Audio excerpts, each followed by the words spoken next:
शब्दों से बना ओम भी शांति और निशब्दता से बनता है और फिर उसी में विलीन हो जाता है। वो ही निशब्दता और शांति ब्रह्म यानी ईश्वर का प्रतीक है। सिर्फ इसीलिए ओम का उच्चारण करते समय हमें एक गहन शांति का अनुभव होता है। ओम वो सब कुछ जाहिर करता है जो इस पूरी एग्जिस्टेंस में, पूरे यूनिवर्स में है। इसी कारण ओम को मानवता की सारी शक्तियों को जगाने का मूल मंत्र भी माना गया है। अगर कोई व्यक्ति अपनी सारी शक्तियों को जागृत करना चाहता है तो उसका मूल मंत्र भी ओम को ही बताया गया है। जब हम ओम का उच्चारण करते हैं तो आ शब्द बोलते समय हमारी नाभि के अंदर एक वाइब्रेशन हमें फील होती है। जब हम ऊ शब्द का उच्चारण करते हैं तो हमारी छाती के बीचों बीच एक वाइब्रेशन हमें फील होती है। और जब हम माँ शब्द का उच्चारण करते हैं तो हमारे कंठ में और ऊपर की तरफ जाती हुई वाइब्रेशंस हमें फील होती हैं। तो जब ओम का उच्चारण करते हैं तो नाभि से ऊपर के जितने भी चक्रास होते हैं उसमें वाइब्रेशंस होती हैं और वो एक्टिवेट होने लगते हैं। ओम का रहस्य और ओम का मूल्य हर कोई नहीं जानता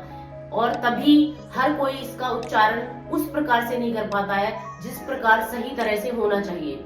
ओम सब बोलते हैं, सब जपते हैं, लेकिन सही मायनों में कोई भी नहीं जपता। सही तरह से अगर इस शब्द का उच्चारण किया जाए तो आदमी सिर्फ ओम के उच्चारण से ही परमात्मा को पा सकता है। जैसे कि आपने सारी पुरानी कथाओं में देखा होगा, महाभारत में भी और रामायण में भी, कि जब भी कोई दिव्य अस्त्रों की और ईश्वर की खोज में जाता था तो वो वनों में जाके सिर्फ ओम शब्द का उच्चारण करने लगते थे। उसी को उच्चारण करते करते वो ईश्वर को पा लेते थे और जो भी उनकी इच्छाएं थी उनको पूरा कर लेते थे। तो ओम शब्द बहुत ही ज्यादा पावरफुल है और अगर आप सच में उसकी पावर्स को जानना चाहते हैं तो आज ही से उसका उच्चारण करना सही मायनों में शुरू कर दें और सच में आपको रिजल्ट्स दिखेंगे। आपको एक गहन शांति का अनुभव होगा। जब आप अंदर से शांत हो जाते हैं आपकी लाइफ में क्लैरिटी आ जाती है। आप कहीं भी कंफ्यूज नहीं होते हैं। आपको सही और गलत का भेद करना बहुत अच्छे से आ जाता है। अगर ये जानकारी आपको यूजफुल लगी तो प्लीज लाइक और कमेंट कीजिएगा।